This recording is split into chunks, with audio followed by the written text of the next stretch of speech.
So how are you? How are things? All things considered, I am okay. Yeah. Trying to make structure out of no structure. Find mediums and vices and things to do with my time that feel fulfilling. Yeah. How Yeah. are you? I'm doing well. I feel kind of about the same way. Yeah. But I have kids. So Nice. I have three kids. Okay. So Question for you before we yeah. dive in here, I guess. Is this Yeah. a conversation? Are we hanging out, or are we like interviewing? Like, I'm Well, very curious about you as a person too, and should we be, you know what I mean? yeah, well, I'm totally okay with that. I'm totally just okay with kind of doing it as a conversation. That's kind of how I approach my Cool. interviews anyways. You just kind of chilling and Great. just generally trying to get to know the other person and Awesome. just hanging out. So Great to be on the same page. yeah, which is great because I don't know a whole hell of a lot about you anyways. Cool. So that works out perfectly. Yeah. How I feel. So Yeah. awesome. So where are you? Where do you live? Right now I'm in Pittsfield, Massachusetts, which is Okay. not where I live. I usually live in Brooklyn. I grew up about 40 minutes north of New York City in Westchester County. Okay. But my grandma lives up here, and she has a house in the mountains. And for this time of year, it's just like so beautiful. So me and my partner Rebecca, we are up here. And yeah, that's where we've been for like 9 weeks now. Nice. That would be a great place to be, is in the Yeah. mountains. Yeah, feeling grateful for that. For sure. My husband and I talk about, when the kids get a little older and we kind of do our thing, we definitely want a house in the mountains for sure. Yeah, where are you right now? Buffalo, New York. Well, like 20 minutes outside Buffalo, New York, and in the suburbs of Sweet. Buffalo. But yeah. Yeah. So Home of the aqueous people. definitely. We've run in the same kind of Buffalo music scene circles. So Absolutely. It's been very cool to watch them. Essentially, I saw them play in a friend's backyard. Amazing. Really not that long ago, Yeah. when I think about it. Mm-hmm. And just to see the success that they've had has been very cool, Absolutely. and of course from here, one of the guys, maybe actually two of the guys I live in North Tonawanda, and two of the guys I think actually like live in this same like little town. So it's cool to have people in your like same community, especially because I live in a very Republican demographic area. Sure. You just kind of say that as lightly as I can. I don't try to get super political on my show or anything, but great. I'm sure you understand. So it's nice to have those kind of people to come from here too. So sure. Happy to dive into whatever. Yes, I understand wanting to keep your content Umphrey's focused. Yeah, but I have shared we hung a giant rainbow peace sign flag in our front window in response to my across the street neighbor's Trump 2020 flag. So that's just kind of how I make my political statement known. Yeah, that's great that you're showing up in that way. It's it's interesting I bet it's interesting to live in a community that has different perspectives like across the street like that.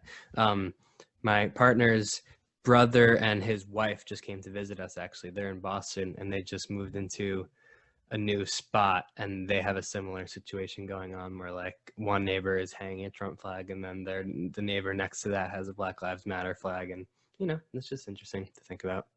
It is very interesting that you have all these people that are living so closely together, and how so different their political views are. But I use it as a teaching moment with my kids. I have a 16-year-old. I had him when I was 19. Wow. So yeah, that was an experience. Yeah. And we have completely different views on a lot of things, but we are able to come together and talk and, you know, have really insightful conversations. Nice. And I think it's great because it's helped him like not be a douche. Basically. Sure. You know, yeah. It's a challenging thing to hold the space for that conversation with someone you don't necessarily agree with. Mm-hmm. And I think that's the problem. That's the issue is there's people on both sides that aren't listening and they're just shouting over each other. And I think that is the biggest thing that we can do is to just learn how to listen to each other. Yeah, compassion. I'm down for compassion. For sure. World overview, love kind of stuff. Yeah, absolutely. That's how I feel. Great. So you were talking about your grandma. So talk about your family. Oh, my family. My dad's from Boston. My mom is from Long Island. Yeah. What else can I say about them? I have a younger brother. He's 2 years younger than me. He is currently working as a paralegal, managing clerk, kind of assistant at a law firm right now in downtown Manhattan, with goals and aspirations of heading to law school eventually. It's a pretty suburban upbringing that I had. Like I said, I grew up like 40 minutes outside the city in a town called Chappaqua.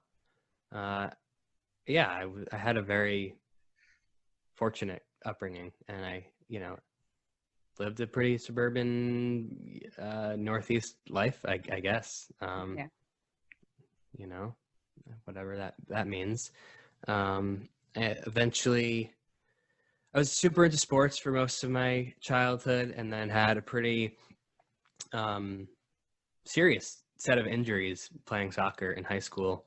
The way my bones are structured in my lower half of my body are not built to sustain the type of impact and wear and tear that the running and conditioning soccer requires. So through pushing through pain and just wanting to keep playing, I eventually developed stress fractures in both of my hips. Oh, geez. And, I wasn't down to accept that it was real pain. I thought it was just the pain to push through. So I kept going, basically until the point that I couldn't walk. So that's kind of like what I point to as a big pivot point for me towards a more artistic musical passion. I'd been playing guitar since 6th or 7th grade, but when I was completely, removed from athletics and I couldn't involve myself there, that's when I discovered Logic Pro on my laptop and really diving into writing music and understanding music production. And, a couple of my friends who were more into music and playing guitar and whatnot were really making strides in their musicianship, which I wasn't necessarily finding myself called to. So I was the one who bought the mixer and a couple mics, and we record, I was like the engineer kind of thing. Mm-hmm. So eventually, I guess the question was about my family, but they were super supportive about, throughout this journey, and eventually decided to pursue music production for college. And that's what brought me out to Michigan. And that's nice. Yeah. Nice. So you said you started playing guitar. What inspired you to pick up guitar and not drums or keyboard or something else? In pretty typical fashion, my dad is into a lot of classic rock, I would say. Mm-hmm. So, from around 5th or 6th grade for a couple of years, him and I, and sometimes my mom or sometimes a friend, another dad or whatever would, hit these classic rock concerts. So The Who at Madison Square Garden and AC/DC and Van Halen, those kind of bands. Yeah. Which, guitar players are the ones that are featured in those bands. Eddie Van Halen is, the legend. And honestly, Angus Young is as much of a frontman in AC/DC as any singer. So that was kind of what drew me to guitar playing. Actually, yeah. So that's why I was drawn to guitar playing, I would say. Yeah. Makes sense. Yeah, of course. And being a little kid and Yeah, going to the shows and being like, exactly. hell yeah. Yeah. So like my dudes growing up were like Slash and Eddie Van Halen and Angus Young. That was what I was into in like middle school and high school. Yeah, that makes sense. My 5-year-old he's my little freak. It's so Okay. funny. He's been to 15 shows, I Awesome. think. He's Yeah. 5 and he goes everywhere with us. And Nice. it's funny because I talk about him obviously all the time on the show and stuff. And my husband, who is more like the behind the scenes kind of person, he will go and like take him to the bathroom or whatever. And people will be like, Brendan. And my husband's like, who is this dude? Like Yeah, calling out my totally. kid right now. And my kid's just like, Totally. hey. And I just think about like what he's like soaking in music wise, because Hmm. he watches it and pays attention. And we just got him Nice. his first drum set for Christmas and Okay. So he's he's trending towards into it. drumming. Okay. Yeah, he's That's into it. So that's the loud one. it is the loud one. It's funny. My husband bought a drum set for him and a pair of noise canceling headphones for me. Great. So Cancel each other out. for Nice. sure. He's a smart Nice. man. He knows. Nice. Oh yeah. Trying to do my podcast thing and he's just raging in the other room. So Awesome. nice, for sure. So you went to school in Michigan. Correct. Yeah, I ended up studying audio engineering, almost audio engineering, in Michigan, and I wanted to really be into the studio recording side of things. Like setting up microphones and mixing and being a producer in that kind of environment. But like big studio projects don't have as much. They're not as widespread, I guess, now in the music industry. And I quickly learned that lesson at school. And luckily, the program that I was a part of at Michigan, the Performing Arts Technology program, wasn't just purely audio engineering. It was also incorporating ideas of coding and visual arts and like how can we find the intersections between a lot of different mediums artistically. So that's kind of where an openness and interest in the visual realm and how to make musicality and artistry out of different types of things, aka lights. That's kind of like where it goes. So in college, yeah, my freshman year and sophomore year was kind of like the time where I was into Umphrey's, like actually into Umphrey's as a fan. I was developing an interest in lights, and obviously seeing Umphrey's was like the light show is a pretty pronounced part of the Umphrey's experience. So I ended up buying a cheap set of lights with the bands that I was working with, aka just like my best friends at college who were making music. We would Just play hanging out with. we would play the house party shows and bring, our kind of shitty light setup and set off the fire alarms with bad smoke machines and like that. Like that was the kind of thing. And mostly just tried to continue to figure out what it means to be a lighting designer or what it means to do lights. And yeah, it was a pretty extracurricular journey with Cool. with influences from what was going on in my class environments, I would say. That's pretty cool. Yeah. So you talked about getting like into Umphrey's. So when was your first show? My first show, I don't know the date anymore. It's January 2012. Okay. Yeah, that's how I am too. I'm like, I could give you the month and the year, but it's hard January to give the 2012. day. It's my junior year of high school.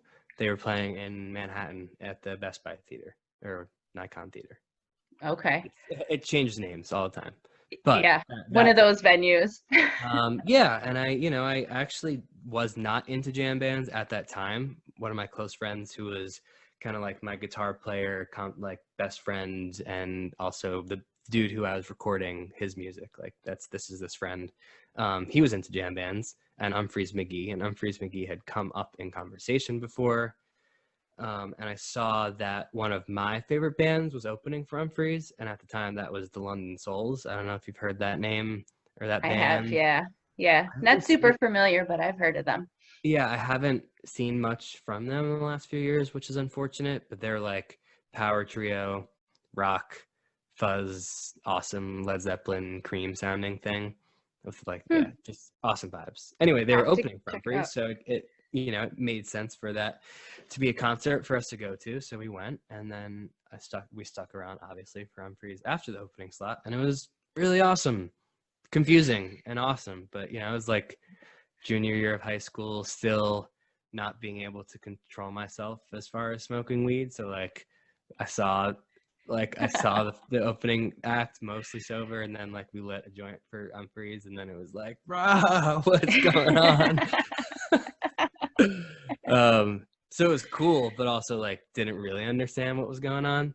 And Hmm. then a year after that, saw them at the Beacon Theater and was like more into it. And then by the time I got to college in the Midwest, they were like playing 2 nights in Detroit, and then 2 nights in Cleveland, and 2 nights in Wisconsin, just like all these drivable places. Hmm. And found a community and some homies in college who were down to, like be into it in that way. And I met some people through like the Michigan Umphrey's University of Michigan / Ann Arbor scene thing who were into jam bands. Yeah. And so that's where I kind of like got into it. That's cool. So how many shows have you seen as a fan? I guess we could say now. Um, yeah, I mean, it was those first like 2 or 3 years of being into it as a fan that I was like going for it and seeing it nights in a row. By my junior and senior year, so that's 2015 and 2016-ish, I would like only see them when they came to the Detroit Fillmore. I didn't have it in me to like travel anymore. So I'd say like 20 maybe, 15, 20 times. Nice. And then pretty fast after graduating school, I was working for Spafford. Um, so that doesn't really count as seeing them as a fan, because like I'd run into them at Halloween, or like we opened for them for 2 weeks or something like that. So I Right. definitely have shows on my belt Right. while I was also working in the industry, or like summer camp festival, whatever. But Right. as a fan, not working, let's call it 20. Nice. Nice. Well, I mean that's pretty good in the time that you got into them, and then when you started Yeah. like getting into actually doing stuff. So when Mhm. do did you do lights just at summer camp before you were working with Spafford? Correct. Yeah, I did lights for one of the production companies that supplies gear for the Okay. campfire stage. Um, yeah, got in touch with those people through some of my coworkers at an internship I was doing in Chicago, and they were awesome and super down for me to be around and help out in any way. And at that point, I really didn't have much technicality around lighting. I did around audio, but not around lighting. But I expressed that I was interested in lighting. Yeah. That's how I learned. Yeah, summer. Yeah, so the summer camp 2016, I was working as the house LD on the campfire stage. It was Oh yeah. awesome. Also, just like working a major festival that was also semi-hosted by my favorite band. It was an awesome experience. Yeah. Um, had some, as far as jam band scene goes, like really serious names come onto that stage, like Dopapod and Pigeons playing ping pong, and Turk, like all those kind of like semi big jam bands were playing on that stage that weekend. So I got to meet their traveling LDs, which was a really big learning experience for me.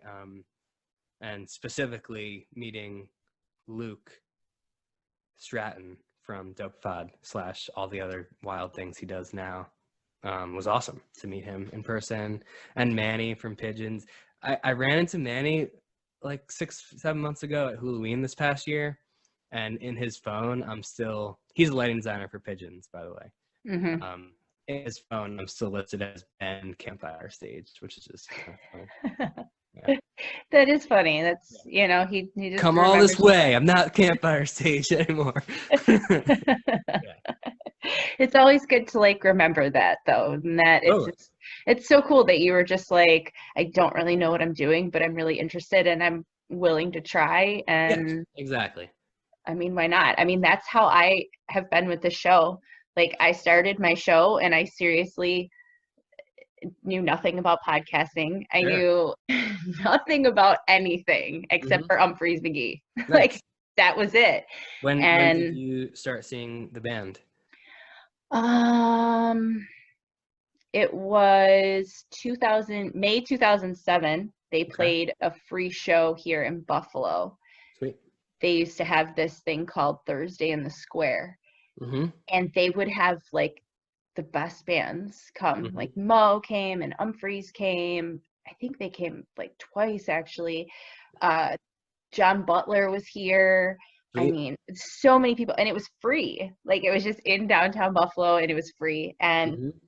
it was the day after my friend's 21st birthday. And I mean, of course, we celebrated her 21st Obviously. birthday. Yeah. So the next day, she didn't feel like going. And I'm like, well, I'm still going. I still want to check these guys out. Yeah. And Yeah. I went with some other friends. We had a great time, but I didn't Was it see like an them. immediate? Was it like an immediate click for you? Were you like that was it, or you took a little effort? It took a little bit. It Yeah. definitely did. I went to I didn't see them again for a whole year until the Mm-hmm. following summer camp. So summer camp 2008, Yep. I saw them. And in that year time, me and my best friend had really gotten into Mo. Nice. So we saw like just so much Mo. And of course, being from Buffalo, like Mm-hmm. the same sort of thing. There's so many drivable places that we could go. And so we Yep. just saw a ton of Mo. And so we went to Modown, and then we went to summer camp in Yep. 2008. And so then when we were there, like I experienced Umphrey's on a different level. And Absolutely. so then there for me, it just kind of like Yeah. moved. And, it's, there've been times in my life where it's just more intense than others, obviously being a mom. Mm, But so it's true. definitely always been something that's, like a piece of me since then. So Yeah, I mean, the internet makes it really easy to stay in touch. I mean, in mhm. the time that I was super into it as well, when I couldn't necessarily be at shows, there were live streams and also, internet threads on like how to hear what's going on and reading set lists and listening to the shows. There are ways to stay into it, Mhm. without necessarily even being there. Which grateful, especially now, for being an Umphrey's McGee fan, all the things that we get, even right now, but just anyways, the shows on Nugs the next day, or sometimes even that night, like just to be able Yeah, to listen to the music that quickly. And it's just yeah. very fortunate for That's that, a, for that's sure. a that's a shout out opportunity to Chris Mitchell, the audio engineer for For Umphrey's. sure.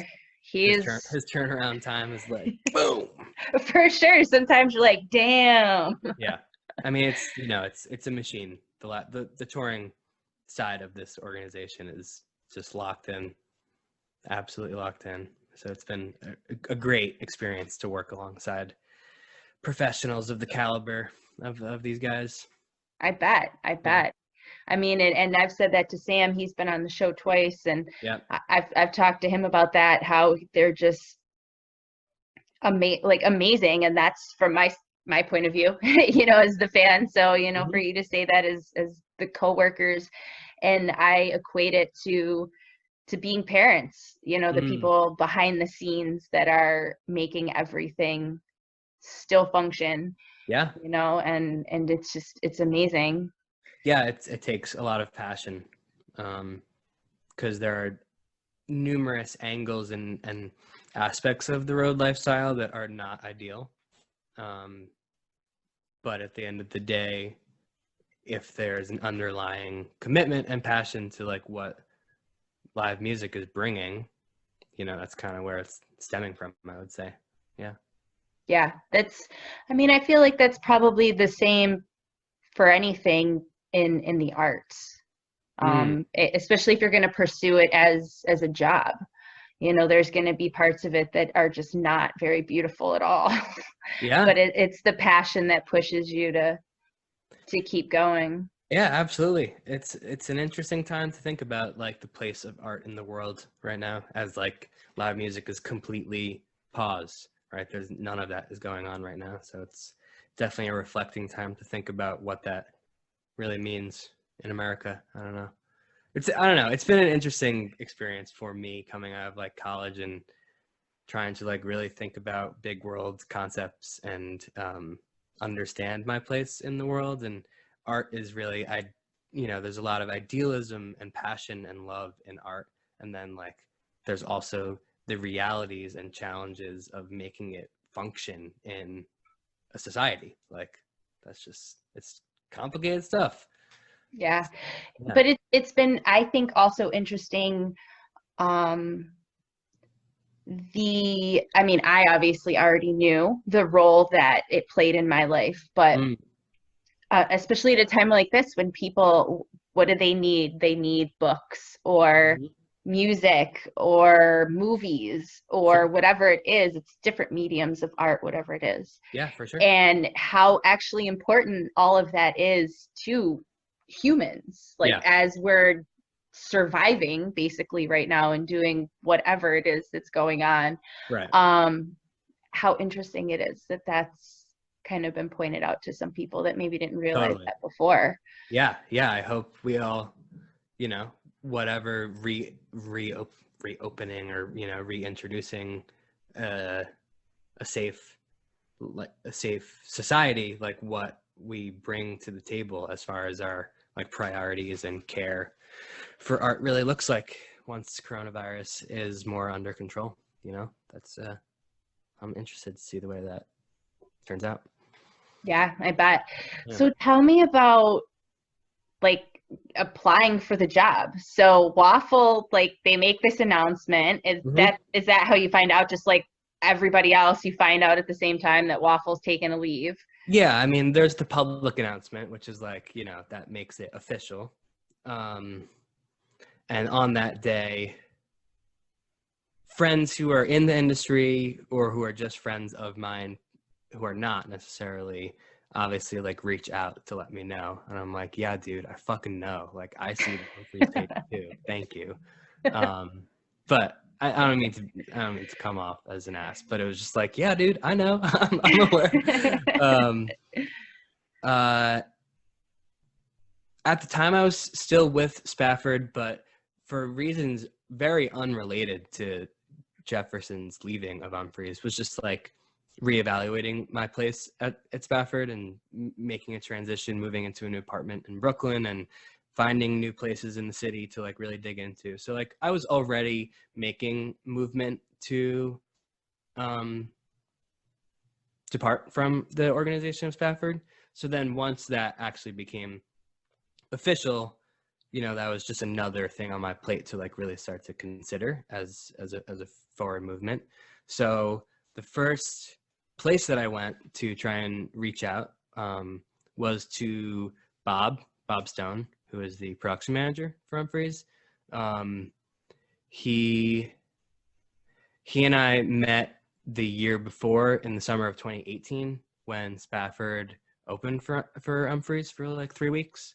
I was only one of 2 crew members on that tour with Spafford. It was just me, and at the time was the front of house engineer. His name was Chris Erickson, who was also like long time friends with a lot of the members of the Umphrey's community because he's a Chicago guy, specifically Bob. So reaching out to Bob, I knew that I had like the connection and mutual friend of Chris, and who was like a very trusted person of Bob's. And he was like, Chris was like my reference to Bob, basically. Okay. So I sent him like a very official cover letter, listing out the reasons why I would, be a very legitimate and right candidate for the job. And I was like in a coffee shop with my partner, Rebecca, just like all nervous. Like, wow, what is there to lose by clicking send? But I was like, right. Re-editing every sentence, checking all the punctuation, all the grammar, making sure it's good. And then finally I'm like, oh shit, all right, click it, And then fast after, like within the hour, he responds that like, hey, great to hear from you. Had a feeling that you would reach out actually.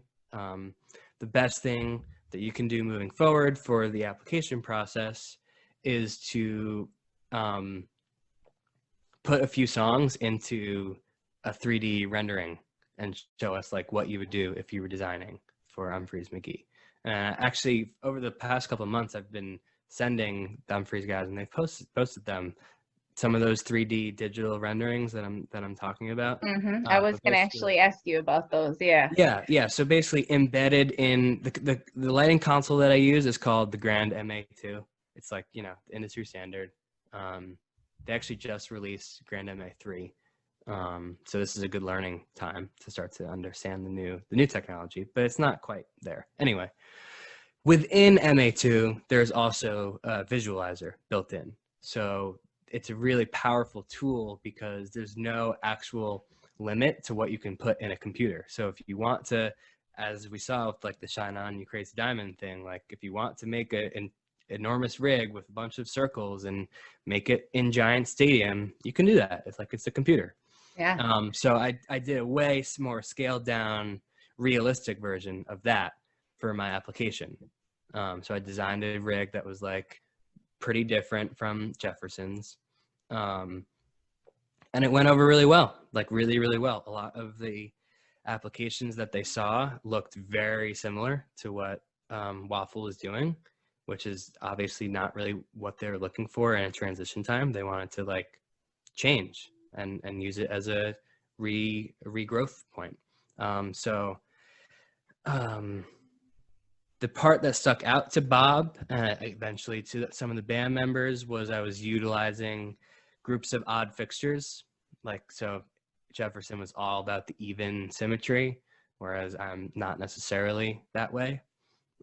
So given that my application looked different than basically everyone else's, they're like, great, okay, on to the next round, essentially. Because I mean, they made a public announcement that it was happening, and also so given that it was public, they got, I can't even imagine, probably thousands of. Yeah, I was going to ask if you knew. I would have to imagine it's in the thousands at least, but that's probably to Kevin, that's probably to the general band. I think it's like, I don't know, some email that's probably on the website, like contact@Umphrey's or whatever. Right. But I went straight to Bob. So that was definitely like a good in the door part that I had going for me. So the next step after I had gotten, past the digital round was to actually meet the people on the crew. I actually didn't meet any of the band members at this next part that I'm about to talk about, but they were coming through Huntington, New York, which is on Long Island. So that's like my area. They were on tour, and I just like came out to the show around dinner time, had dinner with Bob and Bobby, and like heard about a lot of the logistics of the job, and this is how it goes here, and this is what the deal is. And I met some of the other crew members I didn't know, and just like got a feel for what it's like to be in that organization. And obviously they also started to get a feel for who I am as a person, and it was just like a cool hangout time. Like I didn't run lights or do anything technical. The show was completely built when I got there. It was just kind of like a meet and greet opportunity. And actually that's a funny part of the story. The hang was going well, and Bob and Bobby were like, okay, cool. So we want to book an audition run with you. Are you available in a couple weekends for Resonance Fest? And I said no, which was idiotic. I had other plans and wasn't like fully on my game, understanding the stakes at play. Mm-hmm. So I said no, I'm not available those weekends. I can try and see if I'm available other weekends. And they were like, they didn't say it to my face, but behind the scenes they were just like, dude, what? This dude just said no to an offer? What? I told, and like the next day I'm like talking to my people about how it went, and I'm like, yeah, so they offered it, but like I wasn't around, unfortunately. And everyone's like, you idiot, you have to let them know that you cancel everything. You need to make that happen. So I emailed Bob like not even 24 hours after meeting them, being like, hey, by the way, I cleared my calendar, and it was too late. They had already booked someone else to do that audition. So I was like, shit, that sucks.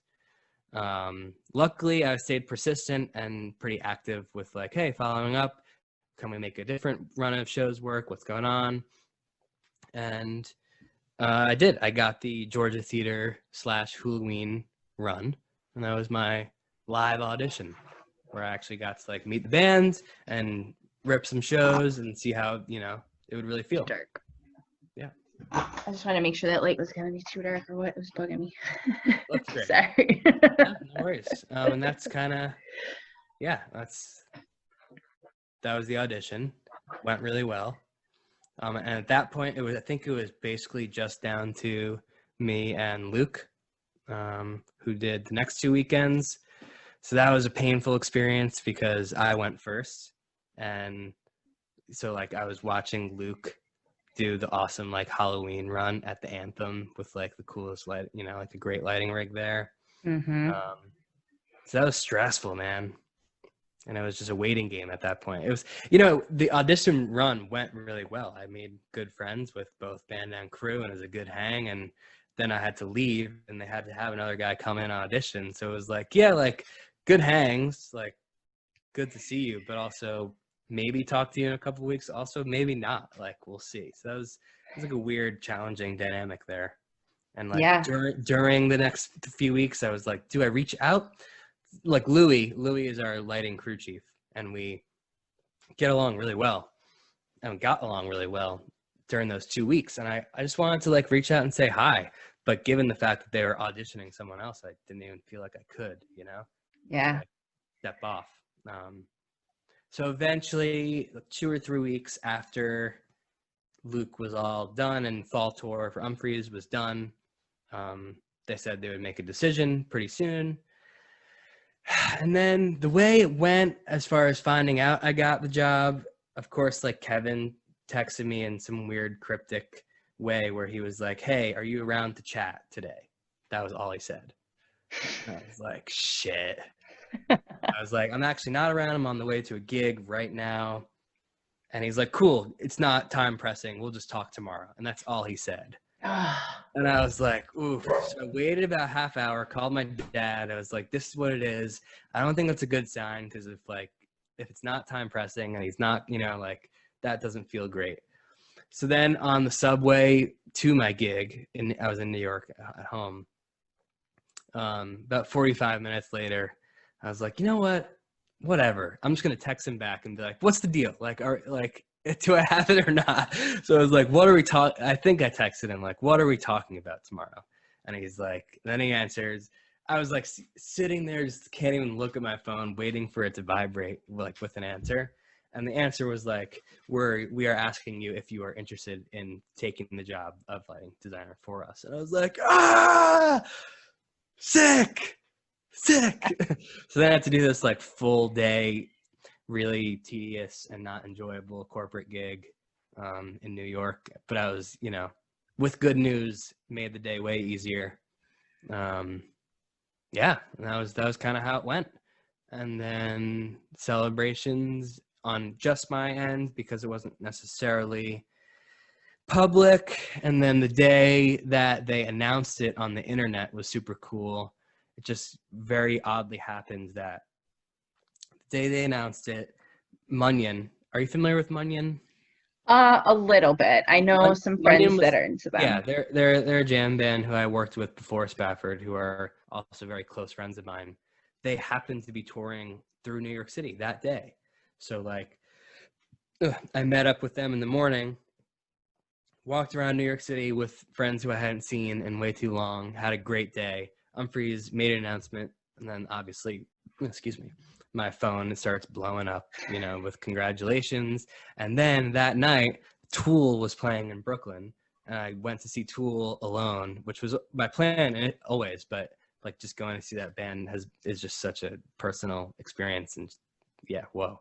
So after an awesome day of walking around the city with old friends and an awesome announcement that's going on, I capped the day off by going to see Tool, and like perfect seats right behind front of house, just totally taking in the experience and like what the fuck was going on in my life. And that's how it went. Yeah, that's kind of like the whole thing. That's very cool. It was a cool experience. Crazy 6-7 months. Yeah. I bet. That's pretty incredible. That's awesome. Yeah. So your first run with them is then New Year's, Yeah, right? officially as Okay, the that's right. full-time person. Okay. Um, New Year's, correct. Okay, that's what I thought. So Yep. like how do you feel? Like now you got the job, so you're like it's got to feel different. Now you're not trying out. You don't have that Correct. anxiety. So now you go into New Year's. How are you feeling? Yeah, New Year's was way more grounded and calm. I actually flew out to Chicago a couple weeks before New Year's to go do some prep work at our shop, our gear shop, Ecto Productions, which is just outside of Chicago, or right by O'Hare. They supply all of our gear for tour and some of the gear for New Year's shows. So we did like the X bars that were on the ground for New Year's. Like we did some work as to like what's the best way to hang this, and just prep work basically. So getting to work with Louis and work with the guys who work at Ecto, and start to feel more comfortable was a really good couple days for me just to start to get the wheels moving. And then New Year's, of course, my flight is delayed. I land in Denver too late. I show up to load out late, or load in late. Also, for some reason, didn't eat when I got off the plane, so I'm like desperately hungry in the altitude.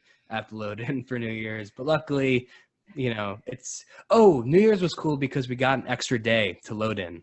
So we loaded all of the lights in before the first show, the whole day before. So we had an Nice. entire day just to tweak and make sure everything was good to go on the lighting front. So as like Nice. someone coming into a new gig, that was awesome.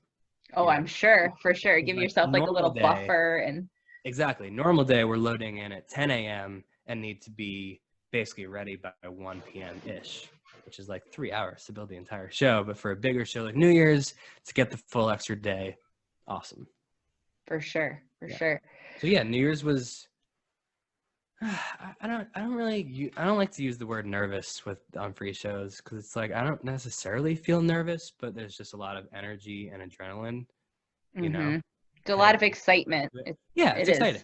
For sure. Yeah. Yeah. The size of rig that the budget we get for New Year's was definitely the biggest budget I had to date as far as making a design from scratch. And it was an interesting challenge with the Fillmore in Denver because the ceiling's really low. So a lot of ideas for lighting rigs of that size would usually translate to a room that's bigger. Like I'm saying, the amount of budget we have allotted and like the size of show we're going for at New Year's usually fits into a space that's bigger than the Fillmore. So there's like an interesting challenge and decision-making point as far as how do I balance where to put lights and what lights to put where when the ceiling height is so low. And in hindsight, it was a learning experience. I think there were a few things that I would like to try differently when or if we do go back to the Fillmore, because given the low ceiling height in Denver. And as we continued to do were you at the New Year's shows?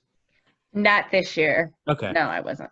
So we did 4 shows, and there were actually 3 small, subtle iterations of the rig. Like night 1, all of the bars were in X's, and then the next night they were more like diamonds, and then we moved the diamonds out further and further again for the 4th night. So that was just like, again, points to the fact that it was a learning experience, and it's all about iterations, and it's a process to find what actually feels appropriate and like what I want to. I don't think there is a final form of like what the lighting rig or lighting design for Umphrey will be moving forward. It's just a continuous process. Well, it's just the same with their music. I mean, I feel like you could only have a lighting be consistent like that if you're lighting a show that is consistent, like so true. Like a band that just plays the same set list every night. Night is so different, so you cannot expect it to be the same way with that at all. Yeah, absolutely. Taking that fact into account, definitely plays into the design process, because like Okay, so Umphrey's has a wildly enormous range of songs that they're going to play, and also within those songs, there's enormous sections of improvisation. So the challenge with designing for them is, how do I make a lighting rig like morph and move and feel fresh throughout all these different fresh musical sections? Yeah, so It's got to keep you on your toes, though, too. totally. I'd be curious. Yeah, I'd be curious what a smaller Umphrey's tour would look like if they not necessarily played the same set every night, but like really focused and scaled their set down. Because I mean, at least for me, that would make a different design process. Like, okay, we're gonna do this sort of certain vibe most nights or something like that. That would lend opportunity to make some decisions that were really catered towards, like, okay, there's going to be a really heavily Jake Sittinger like solo section highlighted spot a lot of the time, maybe. Then I would take into account, like, okay, is there a way that we can make the lighting rig like focus on Jake in a certain way? But given that the band members are, very heavily featured throughout the night, and it's a lot of group improvisation, how do we make the lighting rig represent that? That's kind of the challenge. Right. So how do you then so right before winter tour starts, I guess winter tour is kind of where you guys left it off. It wasn't quite spring yet. Sure. How do you get ready for tour? So you have New Year's, and I'm sure you maybe have like a little bit of time off, and then 2 weeks. Yeah. Okay. And then you start winter tour. So what does winter tour look like getting ready professionally and personally? Totally. Nice. Technically, winter tour, as far as gear and design work goes and programming work, was mostly ready actually before New Year's. When I went out to Chicago in middle of December, that was where a lot of the decisions were made. And actually the New Year's rig was basically just an expanded version of what the winter tour rig would be. Okay. So from a technical standpoint, it was pretty ready to go. In those 2 weeks in between New Year's and winter tour, a lot of my programming can be done remotely wherever I am on my computer. So, I continued to workshop and improve the technical stuff that, like, you don't necessarily, like, you will see it as an audience member, but you won't necessarily like realize what the changes are from show to show of like what's going on in the programming. So that's mostly what I was working on in between that time. And then personally and emotionally, what does the prep look like on that front? It's definitely spending time at home and figuring out and planning what does life look like for the next 4 or 5 weeks, given that there are this block of tour dates here and also off time here, and just trying to make it make life make sense moving forward, I guess. I was not necessarily a stranger to tour life heading into this because of my time with Mungen and Spafford. So from that angle, that was good to have at least somewhat of a reference point to what it feels like to be touring. And with Umphrey's, all things considered, especially within the jam band scene, the touring scale is actually, it's pretty manageable. I mean, it's definitely a lot of weekends, but it's weekends, as opposed to being on a tour bus for literally 3 months at a time. That doesn't really happen right now with the way they structure their tours. So from that angle, pretty grateful for what the job presents.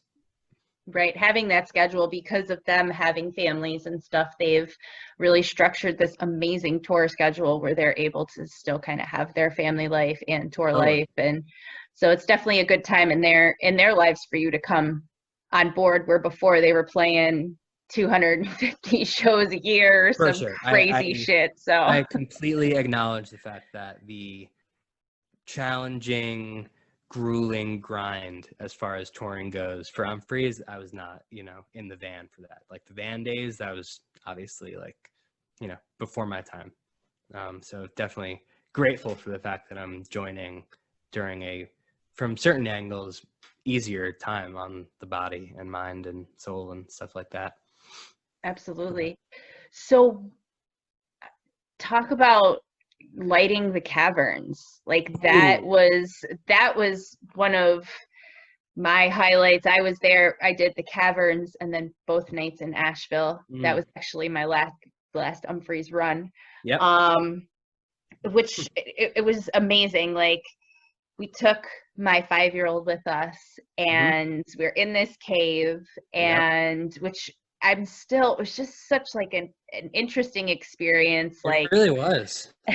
You're kind of like looking around like, okay, we're in an actual cave right now. Like it was kind of like a mind fuck. But the moment that you just lit up the room in the triple wide and you know they just kind of like the whole beginning of the song, obviously anybody listening knows what I'm talking about, and then just when it just goes right into it and you lit up the whole cave, the look on my kid's face was just like holy shit. And I'm looking at him like, this is amazing because he's experiencing this, but I'm experiencing this with him. And that was amazing. And when I listened back to that show, you can hear the audience. Like the audience collectively had the same feeling that he did in that moment. Absolutely. I mean, what was that like for you? The Caverns was a long, challenging, and also incredibly rewarding day for me. I mean, there's only one in and out. So there's only one place to go in and out, and you can't actually fit the semi truck down there. So it was this very long and tedious process of pulling a few pieces of gear off the truck and onto these like 2 small tractor trailer, is that the right term? I don't know. Just like small trailers and driving it down the driveway and into the cave. And like we have an entire semi truck of gear. So that is a long process. On the most ideal of days, our truck like pulls up right into the dock and we can push everything straight onto stage, or if not, a short push from truck to stage. Anyway, that is not what was going on at the Caverns. So that's one challenge, but the biggest challenge, which ended up being like the whole thing of the day, is the space is so unideal, I guess, from just a standard production angle. So like the stage is slanted in multiple ways. There is no flat anywhere on the stage. This is kind of like bumpy rock thing. There's a freaking moat around the back of the stage. Really? There's running water behind the band the whole entire time. That's so crazy. Basically, we had to, from a lighting standpoint, it was like, oh, and there's no place to hang lights in the air, and there's no place to hang lights over the crowd to like for front lights at the band. So it's this entire challenge of like, we have designed this rig for a certain set of circumstances, and now all of that's out the window. So what are you going to do? So basically the way that kind of day goes is I walk in and survey what's going on, like what are we going to do? And we ended up repurposing most of our gear to do things that it hadn't been doing for most of the tour. So those bars, those like LED long bars that we had been using at New Year's and for tour, actually ended up putting them on the ground and only facing them back at the rocks, at the cave. So they are purely functioning as just throwing color on the space, which was really effective because the whole experience was about being in the cave. So to then throw like awesome psychedelic crazy colors at the already crazy psychedelic space was just, it was awesome. It was awesome. So the day was kind of just like placing lights in this dirty, gritty space and making sure it wasn't in water or going to fall over or like all this stuff. And, you know, the idea of symmetry, just like throw it out the window, like get over it because it's not going to be perfect. So like make the design and make the placement of the lights more catered towards the experience as opposed to like a camera shot that's from perfect center and get the perfect angle. That's like not the goal when you're walking into the cave. And it worked out really well. Like we put just like this entire stack of lights on the side just to light the band that was super out of the way, so you could still experience the band and the cave, but also see the band. It worked out great. And yeah, they opened with triple wide, which is like, you know, has the samples. I'm not going full force during that intro drum sample, but then there's the drop where the whole band actually comes in, and then yeah, it's ripping time. Get all the beams and the circles and the colors going, and yeah, that was an awesome show. I loved Remind Me in the cave because it's just like strobe mania, and I've seen some videos from Remind Me in the cave, and it's just like we use really bright lights, powerful fixtures, and the space, it was just like perfectly balanced room / space to lighting power balance, because like it just perfectly lit up the entire space from front to back. Like no matter what was going on, you could feel the awesomeness of the cave at all times. So when you're doing like a crazy stroby dark section of Remind Me, it felt like we were in like that scene in Star Wars where they're driving the Millennium Falcon and they like swerve into the asteroid belt and park to escape from the people that are chasing them, and it turns out it's like actually the mouth of a worm. That's what it felt. That's a great analogy. I'm such a Star Wars nerd, so I'm all like, oh, I can't wait to see where he's going with this. No, it was that scene. Like I was waiting for like the entire cave to start shaking because we were actually inside of the worm. Yeah, that's so great. We found like the best spot because we were up. My son loves to be up front, so he's got like great headphones, and we'll take him up front for a little bit. Yeah. And then we wound up coming like out, and we found a spot of the cave that was like this flat seated spot, and it was like directly across from where you were. And the people at the venue were like, just don't stand on there and you can sit. And we sat there the whole show, and it was great because we had this amazing view of just everything. It was just the way you painted that cave was it was beautiful. I am glad to hear it. Yeah, it was a challenging day and a long day, and given the fact that it was going to be really not ideal and everything was going to be out of place, you know, it was tough. But once the show started and it looked, you know, we started to understand the gravity and awesomeness of what the opportunity was. It was smooth sailing from there. It was a great time. I think everybody really enjoyed it.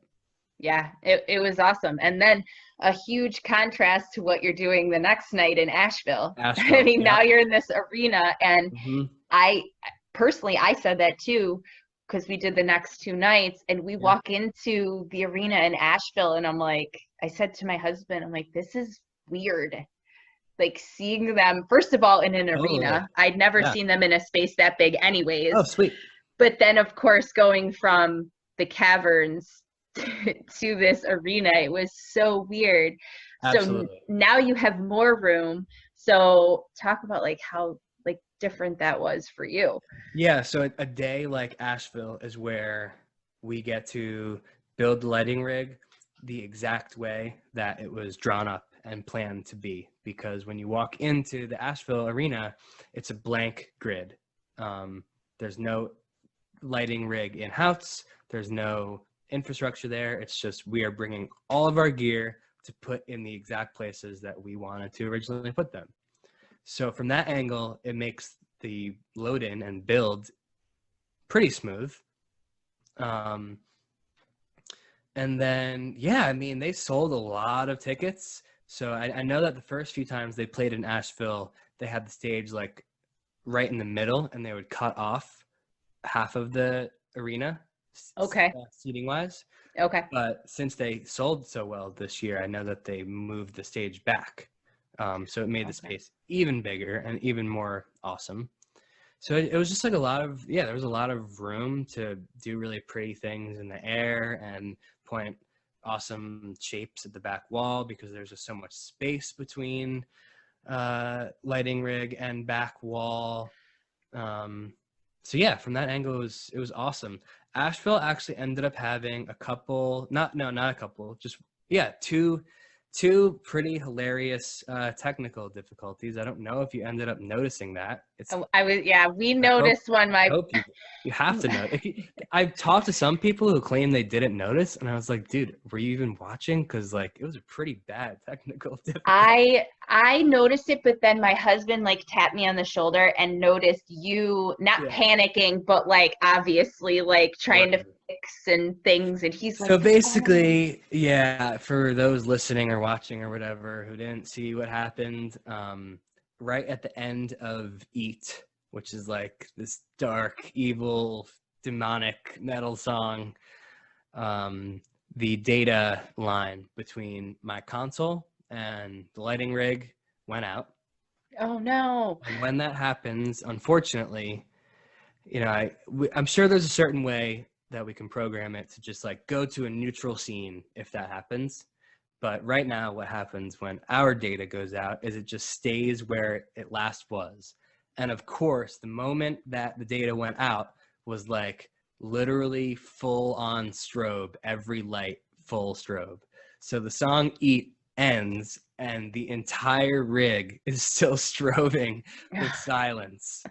And it was like out of a nightmare, man, because like you can slowly start to hear the audience like in Guitar Hero when you start to fail and you can hear like the oh no boo. That was like real life happening. People were like, oh shit, like the lights are literally strobing in my face and there's no music going on. What the fuck is going on?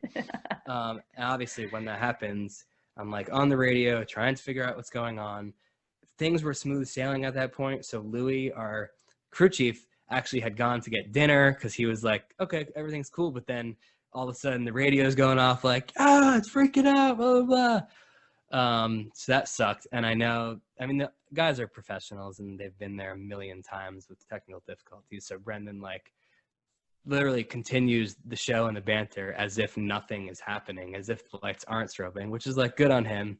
The bands have talkback mics to talk to each other and I can hear them. That's for like cues and improv stuff. You know, they talk to each other as to make decisions that only they can hear. Anyway, while that was all happening, Joel goes into the talkback mic and is like, nice lights, bro.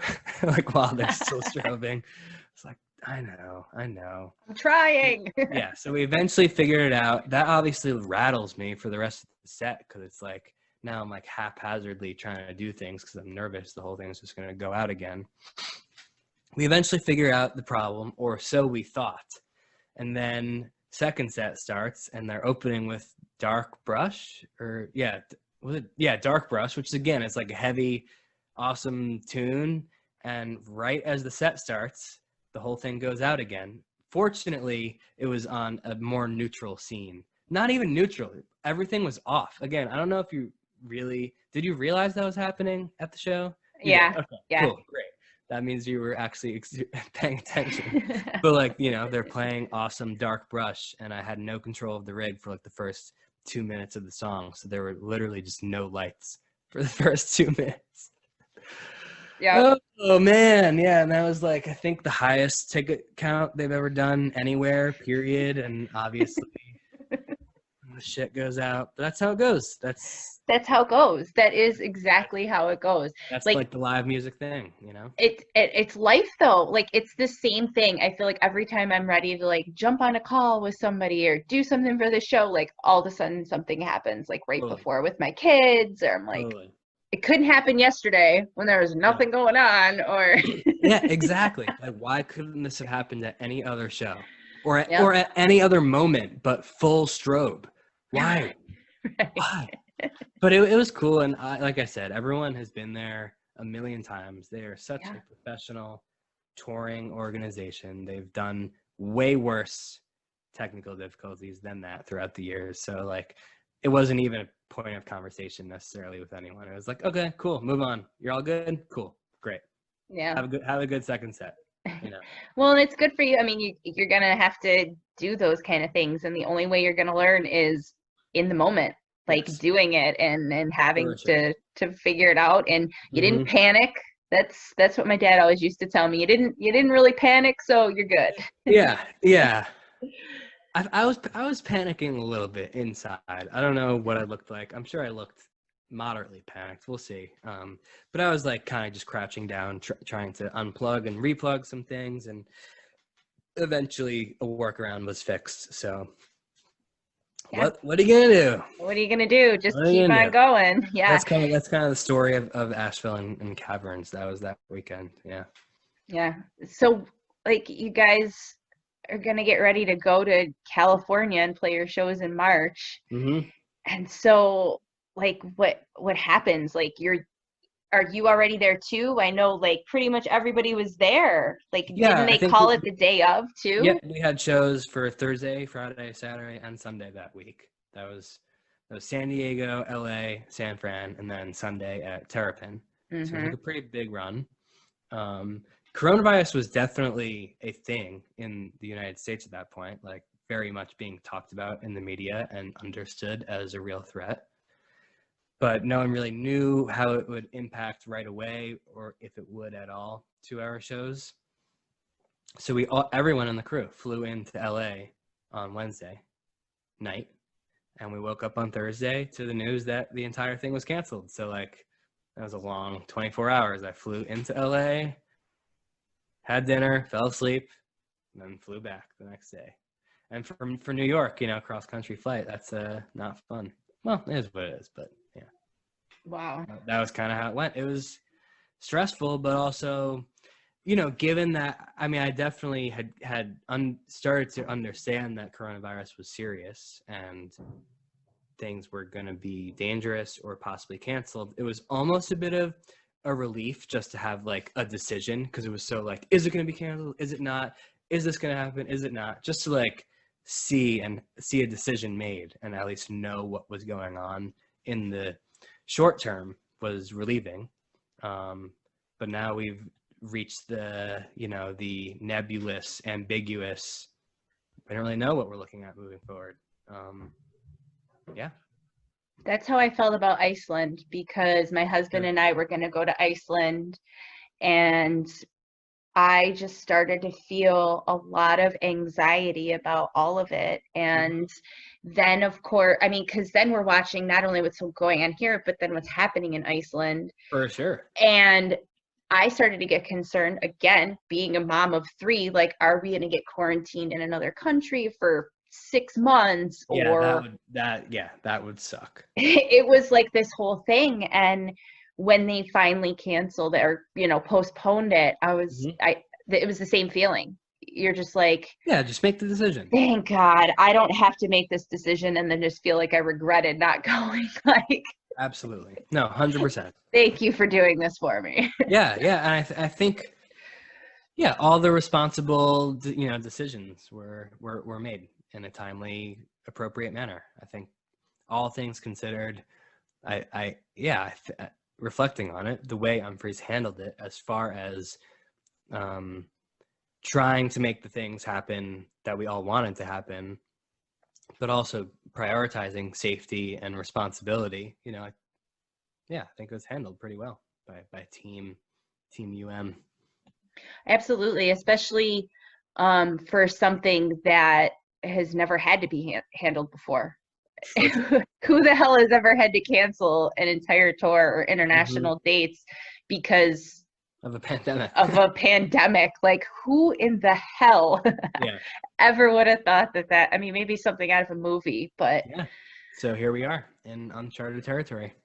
Yeah, that's how I feel. It's like every day is like a movie, almost like some weird Will Smith movie or something. I don't know. I Am Legend. Yeah, not anything fun like Fresh Prince of Bel-Air or anything. I Am Legend, I saw in the movie theaters with I did too. And my dad, but I'm younger than a lot of the guys on the Umphrey's team, and oftentimes like their references go way over my head, or like when I talk about a shared experience and like tell them how old I was at the time, they're like, oh my God, are you kidding me? But anyway, with I Am Legend, I was still pretty young and not very into horror movies, and I remember seeing it and walking out of it in the middle because I was too scared. Same. Yeah. I was too. Like, I talked to my husband about it. Yeah, that movie I definitely don't need fucked me up this. for sure. I was like, Yeah, no, no. So you yeah. didn't see, did you ever see the full movie? I did. I did I mean, it eventually. gets worse because then the dog dies and stuff, and you're Yeah, like, no, oh, this is the worst. for sure. For Awful. sure. Yeah. Definitely heart-wrenching. That's funny. I've never heard anybody else say that, so that's Well, great. I admit it. I admit it. I'll admit it too. It fucked Yeah. me up hard. Yeah, for sure. That's funny. Well, this has been fantastic. It's been Yeah, great getting to talk to you and me too. get to know you a little bit. I was like, well, I want to get to know him anyways. He's new to the fam. I mean, not really Yeah. new because you've been doing this for a little bit, but Yeah. Yeah. Yeah. Yeah. Yeah, I mean, hopefully, a re-entrance into whatever life we do evolve to, and hopefully that includes a lot of Umphrey's Mcgee and a lot of touring, and I would imagine that people are fiending and missing the experience of live music.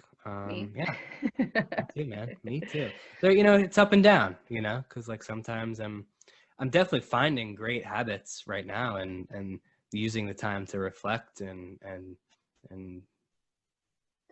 progress and figure cool. I don't know. I've been trying to do like more yoga and meditate and eat better and like Good for trying to do you. all the things for sure.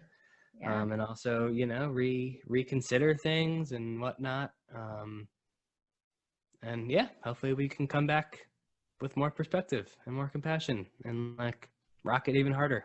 Yeah. Well, that's what I think. I think what this time is meant to be for on a bigger level Mm, is time for us as humans to get closer to self and kind of evaluate the relationships in our lives. And obviously being here with my husband and my three kids every day is not perfect. mm, um but again, we've taken those moments as teachable moments, and um my marriage with my husband has certainly been much stronger through this. nice. You have to Hope build a you're on team that in a side. different way. Yeah, I mean, absolutely. That's how we're taking it, because Yeah. there's definitely still days where I want to wring his neck, but I I hear mean, you. that's human. That's being partnered with someone. Absolutely. um but it's helped build our team stronger and helped me connect with my kids more. And Hmm. it's important to take this time to do that, I think, Yeah. And and connect make with the them. world too. Really. Absolutely. I've been able to connect with my friends more, Yeah.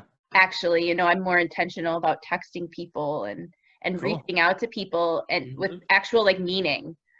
You're like legitimately like, hey, how are you? Really, like, how's things going on? It's not just like, Hmm. how's Not going through the right, motions anymore. right, right. And I think that's important. Yeah.